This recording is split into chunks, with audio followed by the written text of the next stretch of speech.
Cox Crow on Irie Jam Radio. Wednesday, October 8th, the low today 56, high at 71. But we are going to jump to the beautiful shorelines of Jamaica. As Jamaica observes Cybersecurity Awareness Month, Irie Jam Radio is proud to spotlight the leaders driving the island's push toward a safer, smarter digital future. Joining us today are two distinguished guests, Ambassador Dr. Rocky Meade, Permanent Secretary in the Office of the Prime Minister, who oversees key initiatives shaping Jamaica's digital transformation and national development. A decorated military leader, scholar, and diplomat, Ambassador Meade is committed to building a cyber-secure Jamaica where citizens of all ages can thrive safely in the digital world. Also with us is Lieutenant Colonel retired Godphey Sterling, Director of Jamaica's Cyber Incident Response Team. So let me welcome them in. A warm welcome. Good morning to you, gentlemen. Good morning. Good morning. How are you? Good morning. Thank you for having us. Thank you for joining us this morning. Good morning. So Cybersecurity Awareness Month in Jamaica. What, for our listeners, tell to us, what is cybersecurity? Cybersecurity is important because in keeping with our vision 2030, we want to be a developed country in the near future, hopefully not too long after 2030. And being a digitalized society is an important part of that.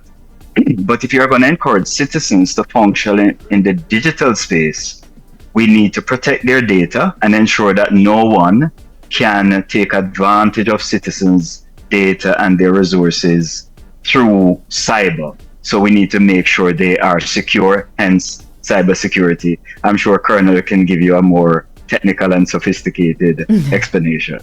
Go ahead, Colonel, take it away. Right, so thank you for that. The real simple explanation of cybersecurity, it's those people, processes, and systems that are in place to protect your digital assets and to ensure that your experience in cyberspace is as safe as it can be given the vagaries of malicious threat actors within cyberspace. Ambassador Meade, you have been advocating for cybersecurity education start at the primary school level. Why is it so important to begin that early, and how can parents both in Jamaica and here in the diaspora help rise a more digitally responsible program? Well, as I said, as a government effort in trying to become developed, we are encouraging citizens to become digitally literate and to utilize services, engage in government and private sector digitally. And so they need to be protected. Now, I think we all know that we don't have to teach our children much about engaging in the digital space. They pretty much figure that out. You give a toddler a device, and pretty soon, without reading instructions, they'll be working on it. So, they can do that. However, we need to let them know the dangers and the challenges they can face. And there are persons who will seek to take advantage of the innocent children and the elderly. And so it is important that since our children will be digitally engaged, and we want them to be, not only should we include how to engage in the digital space in the curriculum, but the importance of cybersecurity. Now, Minister Dana Morris-Dixon, who started at the OPM pushing the digital agenda, is now at the Ministry of Education and very well placed, and she is very much seized with the importance of the children not only knowing how to function in the digital space, but being aware of proper digital hygiene and the importance of cybersecurity. How can parents help?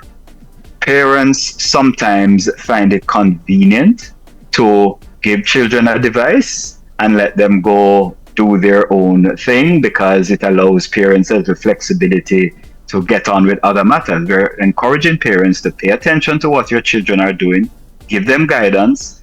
You must be there are tools that allow you to be able to monitor what your children are doing. And, there are even movies that exist that show the dangers of, being vulnerable in the cyberspace. So parents are not to just leave children on their devices, but give them guidance and show them examples of what happens when they don't practice proper cyber hygiene.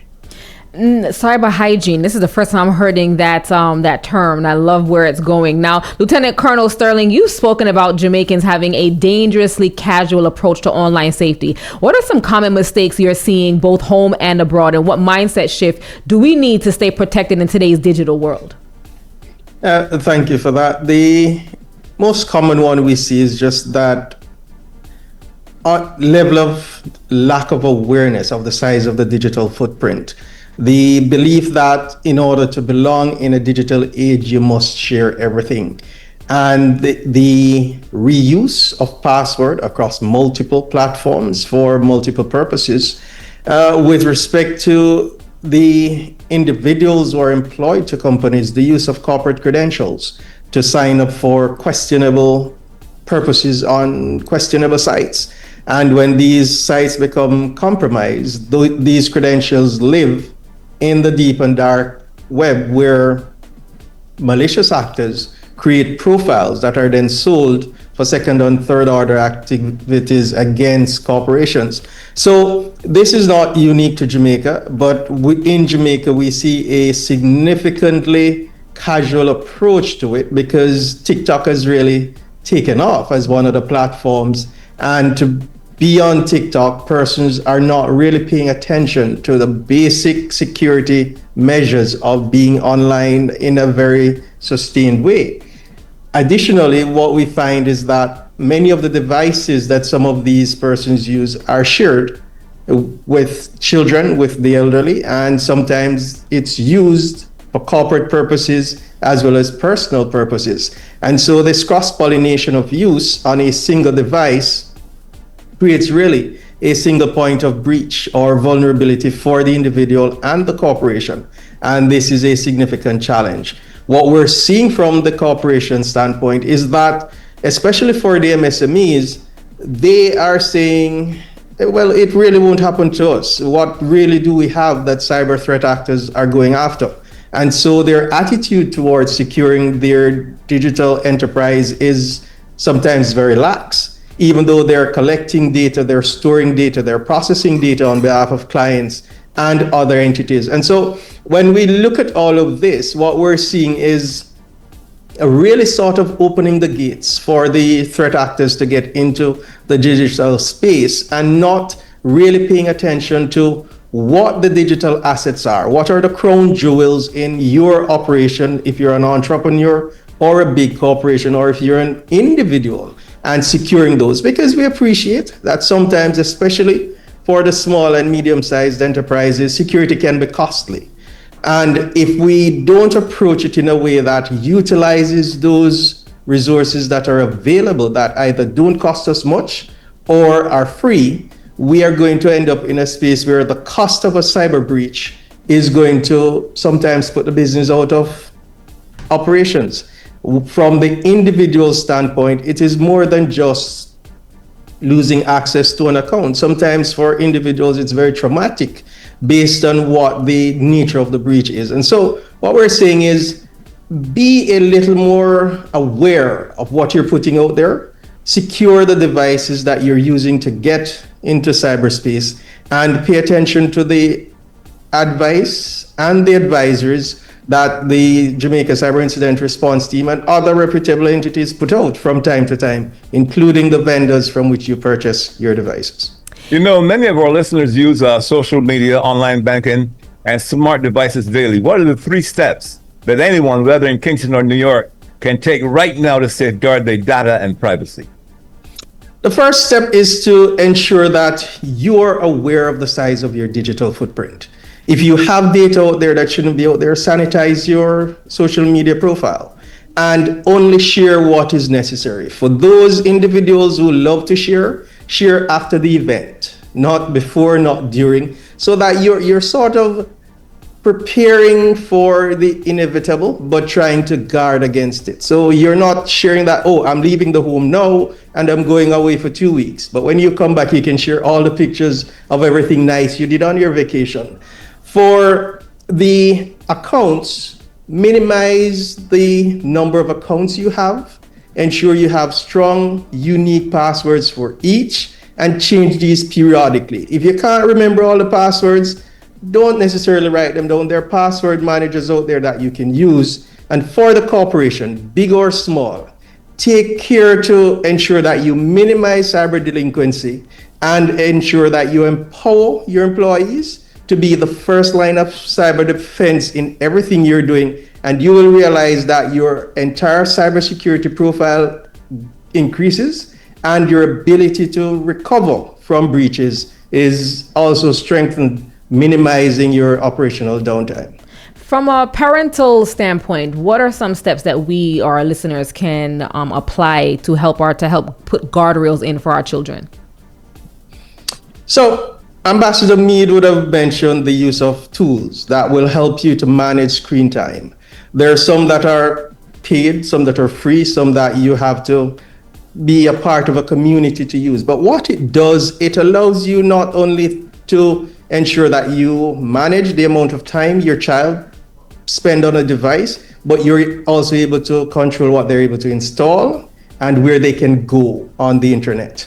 Additionally, it's to get involved. So your child is on Roblox.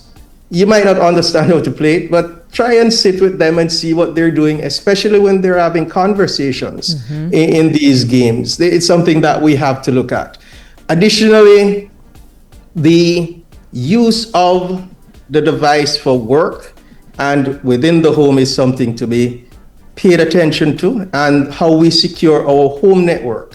If you have a modern internet router, you can segment the use of the internet connection that you have so that the child, the smart devices, your work or personal space can be segmented. And so it minimizes the ability for everything to be compromised in a single event.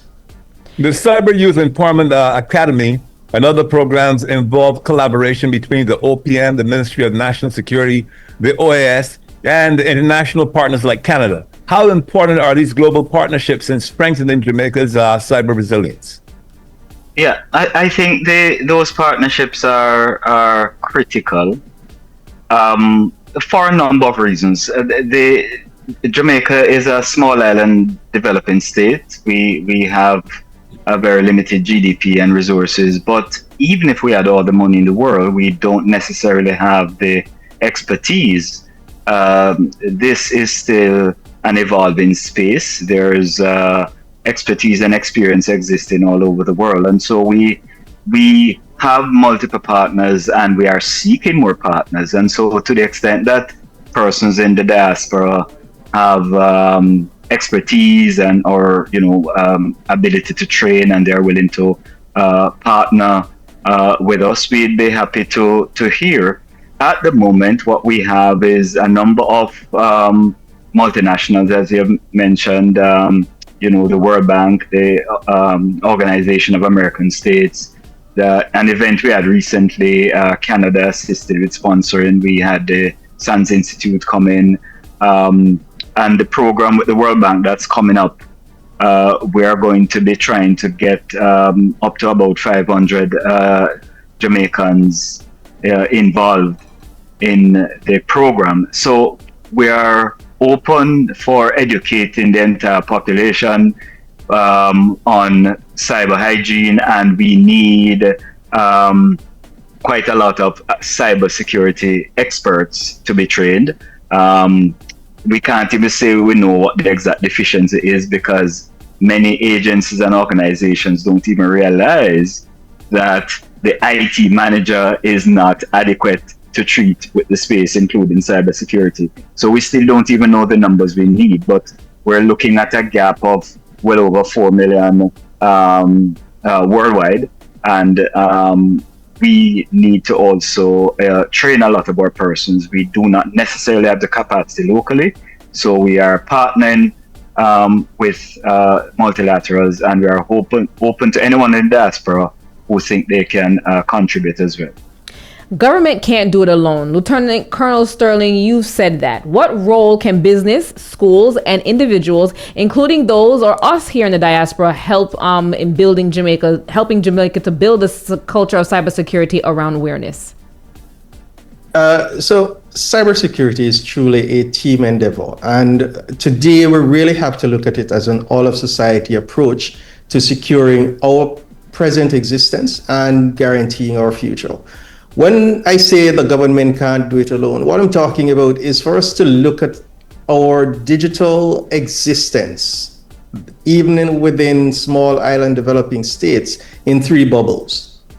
Government has to be the facilitator. It must create the environment within which entities and individuals can navigate cyberspace safely, and it must protect its sovereign interests in cyberspace. But then corporations, public and private, must facilitate and foster an environment of safe data capture, data storage, processing, and transmittal.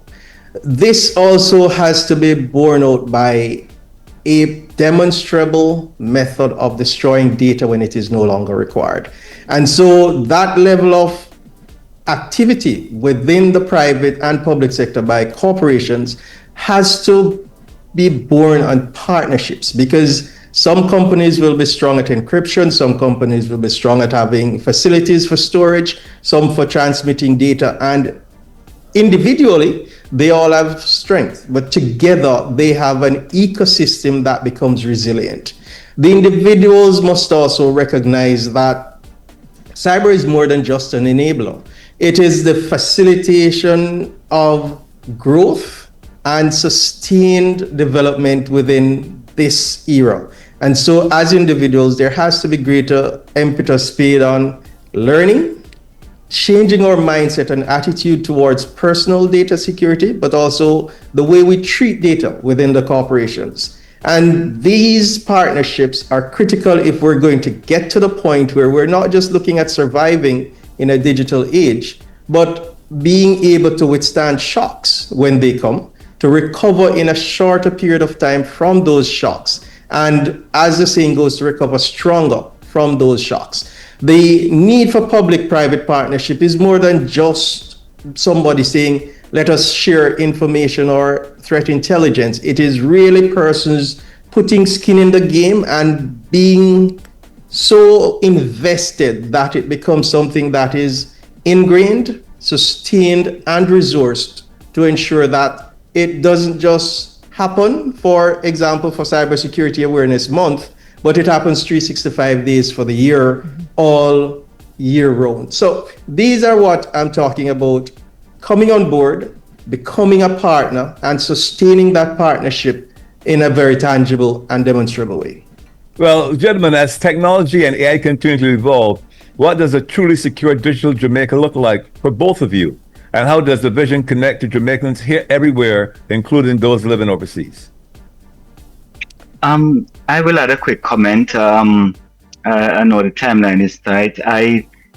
What it means from my level is that I am here to assist the Prime Minister in achieving his policy objectives. And his policy objective is that the citizens of Jamaica, here and abroad, can do business with the government, with the private sector, in a seamless, efficient, and safe and secure way. That's what it means at the highest level of government, and that's what we're trying to achieve to truly be a digitalized society. Let me just quickly say, before Colonel wraps up, that I want to thank Ms. Shauna Fongi for making this arrangement for us to have this engagement. It's really very important. And I certainly also want to put a plug and thank my wife for assisting Lorian as an eye for details and provide a lot of independent critique. She has, this eye that she picks up on things, even in cybersecurity. And so a lot of what we do, certainly what I do, is guided by her. And I'd like to thank Lorian for that. Over to you, Colonel. Right. So as technology evolves, we're really in now the post-quantum era. And what that means is that security has to be reimagined. And so we're talking about artificial intelligence, we're talking about large language models, but when we look at it, if the center of that process isn't the people, isn't the human element, then we're always going to have a challenge. And so it's really empowering the population as a whole to think differently about personal security, including cybersecurity, and encouraging businesses to invest not only in the technology that affects their bottom line, but also in the technology that secure their digital assets. And for governments, it's really to be so nimble and agile that as the technology evolves and the threats change, we're able to pivot and continue to be relevant in securing the threat landscape, minimizing the attack surface, and allowing Jamaicans to enjoy as safe as possible an experience in cyberspace. The difficulty here is, how do we reach everybody? And that is where the partnerships come in. And it's how do we put checks and balances in place? And this is where the laws and the regulations come in to ensure that as companies leverage technologies, the people do not suffer because the technology does not support their ability to thrive, but it also secures their most valuable asset today, which is the information and the data that relates to them as data subjects. Ambassador Dr. Rocky Meade, Permanent Secretary in the Office of the Prime Minister, Lieutenant Colonel Godphey Sterling, thank you both, one, for the work that you're doing in the service to Jamaica, and thank you for joining us this morning. Good morning, a special good morning to Mrs. Meade, as well as my homie Shauna Funyi. Good morning to you, Shauna. Guys, thank you for joining us this morning. Have a pleasant one. Thanks for having me. Thank you so much. Irie Jam.